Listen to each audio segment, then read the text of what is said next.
started to deteriorate, and now I've passed my own sell-by date. Oh, I am no spring chicken, it's true. Hey, welcome to another edition of Neighborhood Training. As we spoke last week, we're working in the West Falmouth area, working through Station 4's district. And this week we are going to focus on the West Falmouth Harbor area. Before we had spoken about the Little Island side, which is the northern area of West Falmouth Harbor. And now we're going to be looking at this area from here, from the creek on over to Black Beach and west of 28A. I'll work around that. Have a little bit of action over the years in that area, especially in the summertime. Quite a bit more rescues and a lot more activity. It's a very seasonal area, so it can fluctuate. Those something we will be aware of as we're responding to or perhaps a building fire in the middle of February. We can't totally assume that a house is going to be vacant due to the season. However, we can think that way as we go down there. We never really want to assume that, and we get confirmation.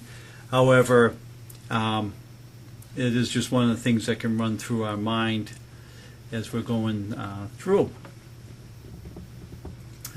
One area that we'll start up here by the creek, the Nashawina Street Bridge, and we will briefly look here on, as we spoke before, Quaker Road and Nashawina breaks up by a little harbor, and Loomis Lane right around here. These are changeover up in this intersection right over here.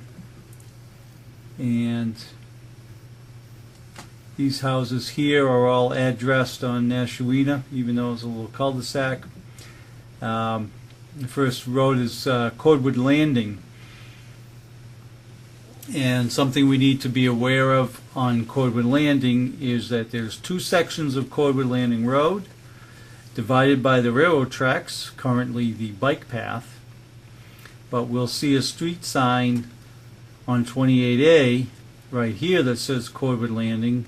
It accesses these two houses here, and then goes across the bike path currently, but these addresses are on this side. And sweep down, and this little area here, Swift Street, Burgess, Rice Street,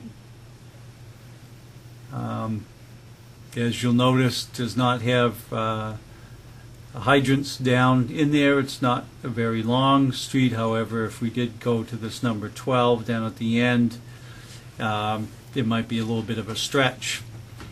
I do have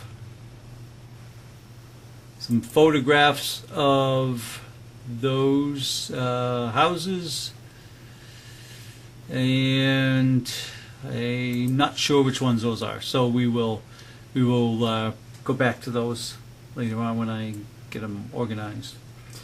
And here we have Old Dock Road. Old Dock Road comes off 28A and swings around over to Chappaquoit. Recently paved, recently had a new water line put in, so we do get good water out of that. And I'm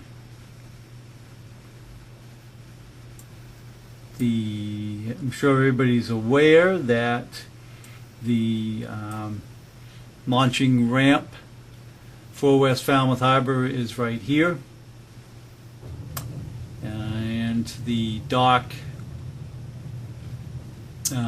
for West Falmouth is right there as well. And we'll need to pay attention to the channel in West Falmouth if we're heading out with a rescue boat. This harbor is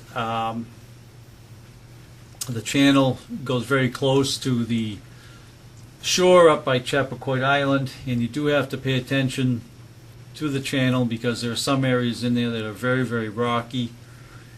So you really have to know this area in order to go tooting around in there, especially at night. One of the roads right off of Old Dock is Bowline Road. Services a few houses down at the end. Here is the current bike path. And okay, that sweeps up that area. And we'll just take a quick run down here to Chappaquiddick Road. Now this building right here is the College Light Opera, and I believe it's box 743. But we will have a photograph of that later on. It is a summer kind of dormitory for the college age opera players that put on plays at Highfield. There's a dormitory and kind of a practice session. So it's used only during the summertime, but during the summertime you may have as many as 25 or 30 people living in there. And then going down Chappaquiddick, first left here is, there we go. I want to make sure this is in the frame here. Okay.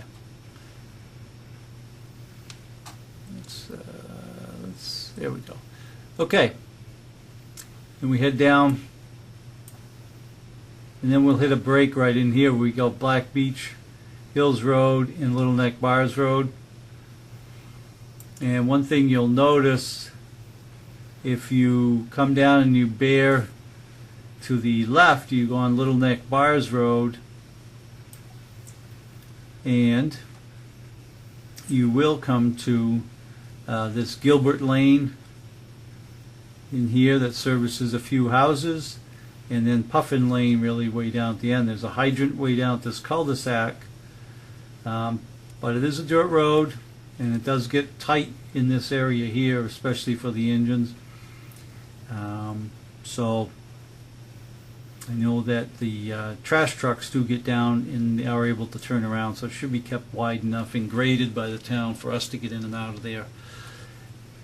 And then we do have the bike path here. And just something to be aware of, this road here that runs off of 28A services these houses. These are 28A addresses. However, this road does run down as a dirt road and is just crossed over. There's some brush right around in this area here, and then the current bike path is right here.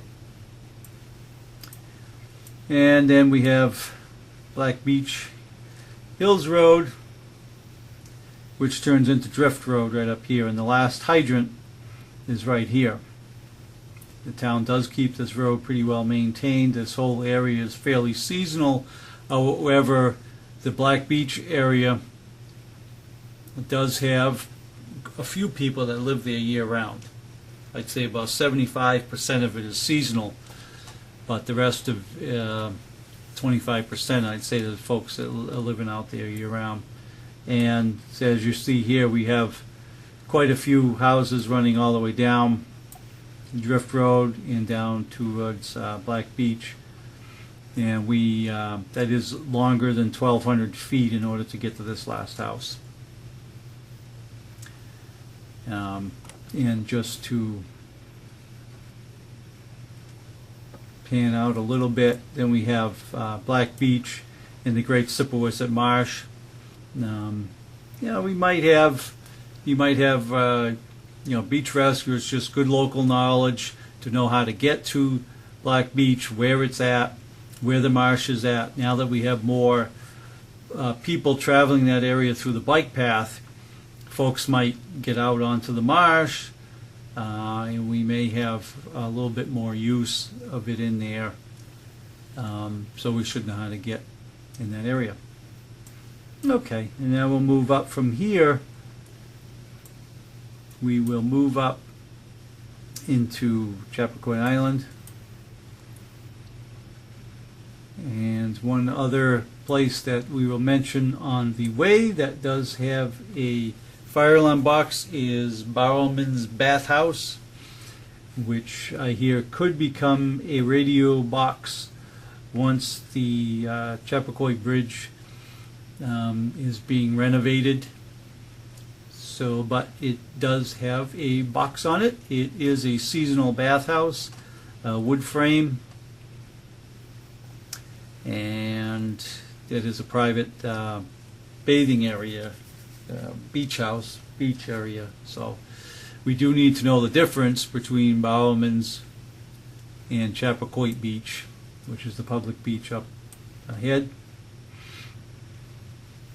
in this section here. And then we go on to Chappaquiddick Island, which can be a bit confusing because Chappaquiddick Road, as you see, comes up, continues up, and then you go through the stone pillars, I believe right around in here, and then you come into this Associates Road network in here, which you really should drive on your own to really get it down pat, so you can know, even though you might get great instructions from the dispatchers, this little loop in here can really throw you. And if you don't remember that there's this loop down here, and you come to the fork, you remember to turn left or right, and you can say that, oh yeah, the low numbers start around the left hand side, which is great, and they do. Here's 63, here's 60, and the low numbers do come around, but then you have 139 and 141. So if you remember, one of the ways that I try to recall it is that it's really just this outer loop, okay? And if you turn left, the low numbers are around. If you turn right, the higher numbers are there. And these houses right here, let's see if I can zoom in a little bit here. There we go. Get a little better shot there. Okay. That here we go, what we were talking about. Here's the low numbers in here. And if you think of it just as this outer loop, in that these houses here are just accessed by this little cut through. Just some way to look at it. And these houses, I'm sure everyone's been up there, they can range, there's probably a couple of small ranches up there that run probably around 1,000 square feet. And there's quite a few other houses up in there that rival the 5,000 square foot. And a lot of them are a lot older. Some of them have been torn down and rebuilt and end up being built to the current standards, but there are quite a few in there that were built in the 1800s. So, but they are very substantial structures, and their construction is very solid. However, you just got to remember, we got to look at potentially having balloon frame construction and what that does as far as our firefighting.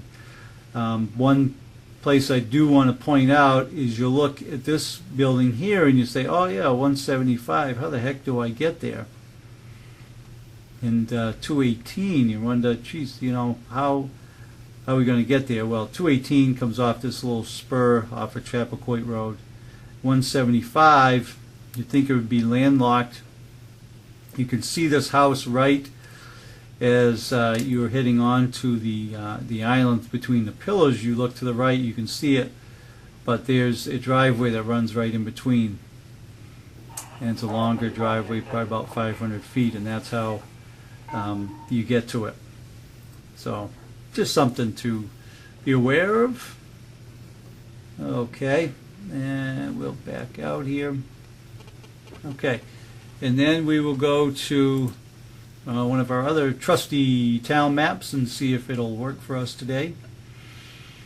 And this is kind of a far overview here, but you can see by the blue lines, you can see that there are hydrants throughout this area, and that is a good thing. And let's just zoom quickly into some of this area here, if this map will work for us today.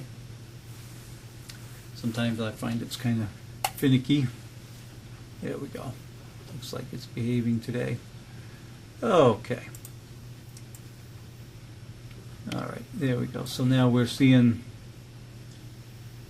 where the ramp is, which we're all familiar with currently, and the parking lot is right over here. This is what we're looking at for the bike path, and we do have good hydrants throughout. We'll look at some of our gallonage on the other map. Now what I wanted to show as well, we'll see if this will give us what we want here. I wanted to see if it would give us the channel markers. Just give me a second here.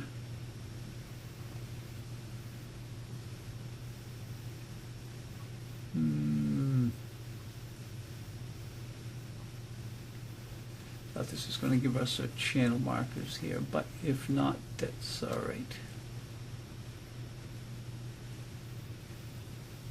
Give us all about where the razor clams are found, but anyway, it doesn't matter. So you can see it as we go through. All right.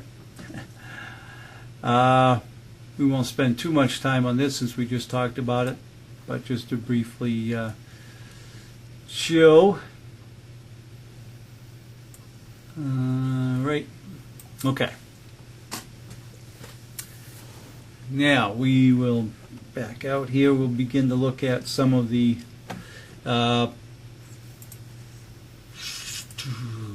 pictures here of the area. And this is the College Light Opera building. Pretty substantial Tudor style building, even though it is wood frame. Is very substantial old 1800s wood frame, so it is pretty substantial. There are large halls inside of here. I don't know if you've had a chance to go in. The box is right in the center here. The roof is a slate roof, so if we do have a significant fire there, we do have to be very careful of the slate coming off. And this would obviously, it is sprinklered, has a dry sprinkler system. In fact, that's one of the reasons why we go there often, is when they do have a sprinkler problem. And over to the left is they have the bulkhead down over here. They have a bulkhead, and they have to have a heated room with the valving in the piping in there. But it's a good thing. College Light Opera. Alright. Now this is just an example of one of the houses out on Chappaquiddick Island.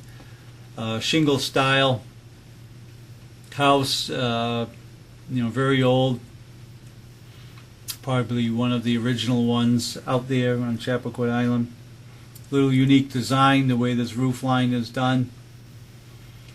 But I wanted to point this out because you kind of wonder about balloon frame. Here we have a 3-story building, and if we are looking at an older building, we're looking at a balloon frame, you wonder how these different levels are connected and divided here, whether we have some sort of a void space, and then we have this kind of like L here. So just something to be aware of. Obviously, no overhanging trees and no wire hazards, so we do have a pretty good access to the building. Now, this is an older house on Old Dock Road, one of the right on the corner of Nashawina Street and Old Dock, just to show you that the different styles that we have. This house here looks like it was built in the late 1800s as well, and it's hidden behind the shrubs here, so you may not get a good view in the summertime. And this house here is the first clue is looking at this porch here, that there's something really not quite right here with this building. And this was, I believe it's on, we'll go back to this map here, I believe it's on Burgess Street. Let me make sure here. Yeah, it's on Burgess Street, right on the corner on Swift Street here. It's this house right here. So where'd it go? 6, okay.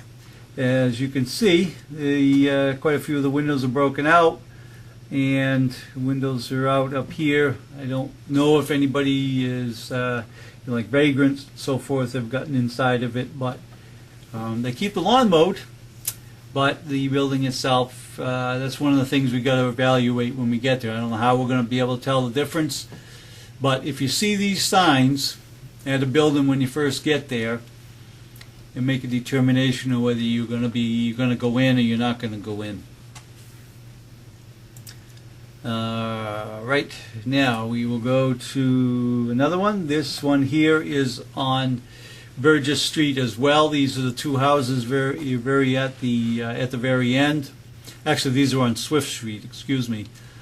These are summer houses, and I wanted to get a good shot of them to show their construction and that they are well cared for, however seasonal. The porches are a great thing, but if we do have a first floor fire, it is going to contain that fire right into that porch area, not let the flames and everything go up.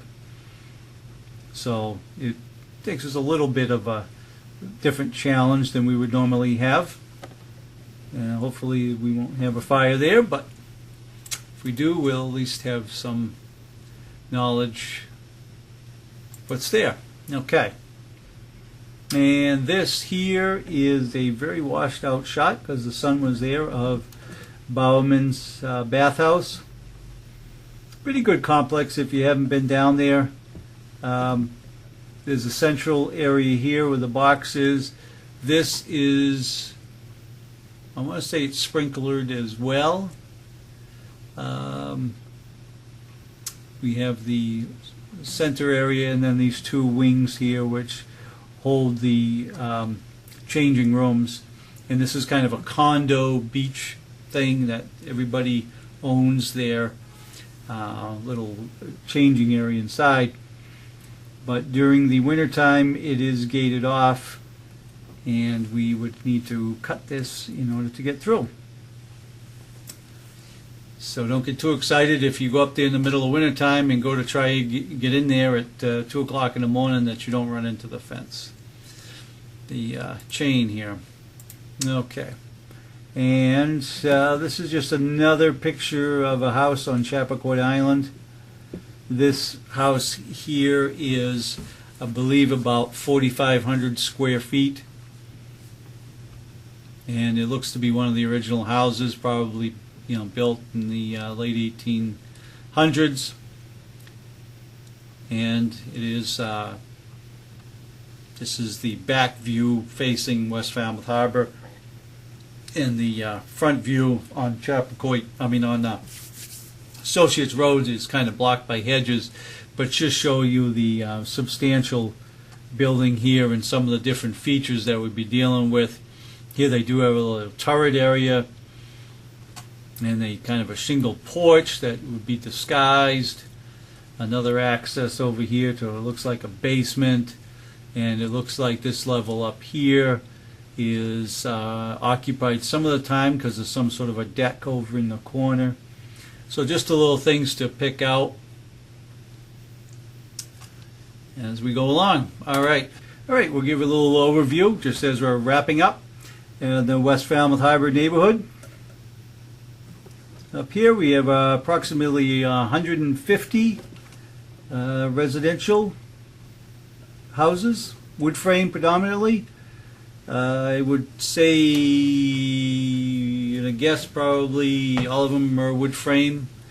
Roughly 320 residents, highly seasonal. We have the road network there. We have Nashawina Street, Swift Street, Burgess Street, Corbett Landing, Old Dock and Bowline, Chappaquoit. We have Associates, Little Neck Bars, Black Beach, Drift Road, Gilbert, and Puffin way down at the end. Hydrants throughout the area. Special considerations that we would have in this area here is the West Falmouth Harbor ramp area. We have the College Light Opera. We have Bowerman's Bathhouse, Chappaquoit Beach. We have tennis courts, which are kind of across from Bowline Road, near the bike path, near Nashawina Street on that corner, Chappaquoit Beach. Now the response, I'm sure we're all aware of it, not too tricky, 23 and 24. And then we have our travel distances and times. Station 4 is pretty quick out the door. Now these are times to the backside of Chappaquoit. I would say some of these areas we talk about, being only a half mile from Station 4, but to the backside of Chappaquoit Islands, one of the 1.5 miles, talk about 3 minutes. Station 3, about 5 and 8 minutes. So, and then headquarters is 5.7 miles, 10 minutes. But I'd say they would probably get there about the same time as 23 does. So we should change that to around 8 minutes. So 24 obviously going to be first on the scene and wait about 5 minutes, which can be quite a while, for the second and third engine to come plus the ladder. And if, for instance, we cannot get those stations or one of them are out, Station 5 is 6.3 miles away and Station 2 is 7.8. All right, well, that's enough of that. Okay, well, that about wraps up the visit to the West Falmouth Harbor and its area. And we'll continue on next week with West Falmouth. And in the meantime, stay safe and be healthy.